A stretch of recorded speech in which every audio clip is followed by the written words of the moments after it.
suite à la lecture d'un texte de Serge Halimi, Les nouveaux chiens de garde de la démocratie, dans lequel il dénonce les rapports étroits entre les journalistes français et les politiques, nous sommes interrogés sur l'influence des politiques sur les médias belges et plus particulièrement sur les télés locales.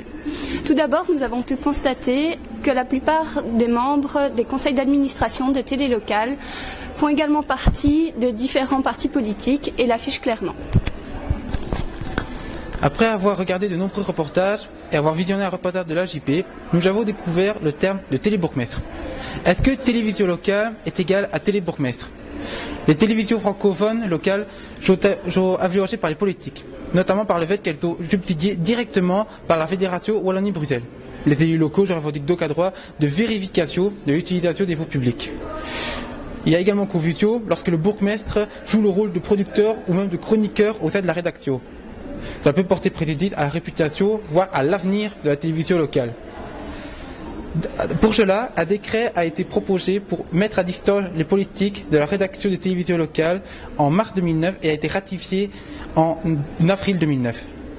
Grâce à ce décret, les postes de président et de vice-président des conseils d'administration se sont vus interdits aux élus locaux. Mais est-ce que les dispositions suffiront-elles? Il est encore trop tôt pour en discuter malheureusement. Cette problématique pourrait bien un jour s'envoler grâce au web qui aujourd'hui permet d'aborder l'information d'une toute autre manière. En effet, l'impact télévisé s'étend maintenant rapidement à la sphère d'Internet et des vidéos diffusées à la télévision peuvent faire le buzz sur la toile, être commentées ou jugées et dans une certaine mesure de donner la parole aux citoyens.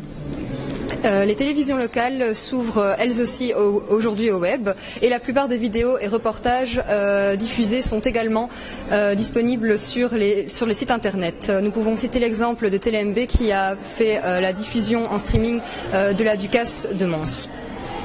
Cette tendance devrait avoir un impact positif et particulièrement au niveau des télévisions locales qui véhiculent l'idée de proximité et qui en fait par là peut largement être soutenue et valorisée par l'outil Internet. De plus, une participation accrue du public pourrait donner un nouveau souffle aux télé locales et peut-être ainsi balayer le concept de télévision bourgmestre et donc de valoriser l'opinion du téléspectateur. C'est tout.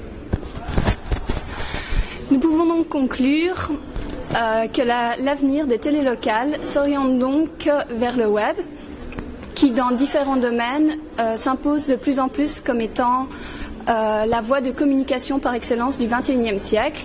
Mais s'agit-il de l'outil miracle? Il est donc important de s'interroger sur les points faibles et les limites de ce système de communication.